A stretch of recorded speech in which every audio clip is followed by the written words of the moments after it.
சுத்தி வந்தால் இந்த குறைகள் எல்லாம் நீங்கும், எல்லாருக்கும் அந்த குழந்தை செல்வம் கிடைக்கும் அப்படின்னு பூமாதேவி சொன்னாங்க. அந்த அம்மா சொல்லி இந்த கோயில அந்த அம்மா அமர்ந்துட்டாங்க.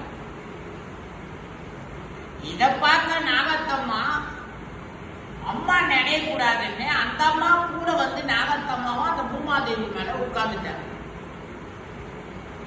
அதுக்கு அந்த அம்மா என்ன சொல்றாங்க, நாகத்துல இருக்கிற தோஷங்கள் எல்லாம் நீக்கிறதுக்காக நான் இந்த அம்மாவுக்கு கொடையா இருக்கிறேன். நாகதோஷம், செவ்வாய் தோஷம், கிரக தோஷம் இதெல்லாம் இருக்கிறவங்க இங்க அமர்ந்து இந்த அம்மாவை சுத்தனா நீங்கிடும் அப்படின்னா சரிம்மா அப்படின்னு சொல்லி முடிச்சு. ரெண்டாவது, பெண்கள் எல்லாம் கல்யாணம் ஆகாத இருக்கிறாங்களே அவங்களுக்கெல்லாம் என்னமா சொல்ல போறோம் அப்படின்னு நான் கேட்டேன். அதுக்கு பொண்ணு பெரிய பொண்ணு ஆகும்போது வீட்டை விட்டு வெளியே தாண்டி பெரிய பொண்ணானா அதுக்கு கிரக தோஷம் இருக்கும். வீட்டை விட்டு வெளியானா கிரக தோஷம்.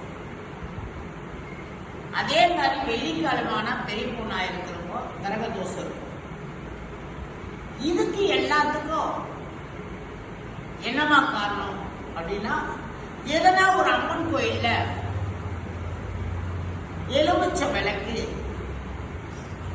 போடணும் 7 நாளைக்கு என்று பூமாதேவி இந்த வார்த்தையை விட்டார்கள். அப்பொழுது அவங்களுக்கு அந்த தோஷம் விளைவிடும். இதுக்கு உண்மையான தோஷம் தான் மாங்கல்ய தோஷம். இந்த மாங்கல்ய தோஷம்ன்றது பெரிய பொண்ணாகும் போது நம்ம வெளியாயிட்டு அந்த வழியா நம்ம வரும்போது எந்த கோயில்னா பக்கத்துல இருந்தால் நம்மளுக்கு தோஷமா தாக்கிடும். இதுக்கு விடுதலை, இதுக்கு நல்ல காலம் எப்போ பிறக்கும் என்று நம்ம பார்த்தோமா, எதனா ஒரு கோயில்ல எலுமிச்சம் விளக்கு 7 நாளைக்கு போடணும். அப்போ அதுக்கு பரிகாரம் நீங்கிடும்.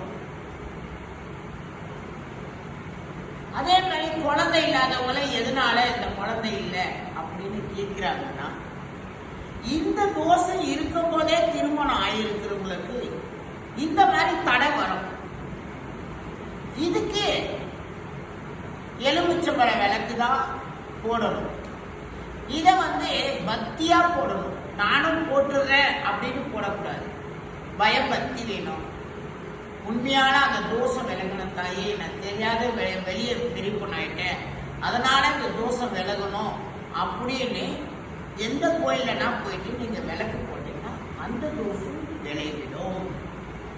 இது பூமாதேவி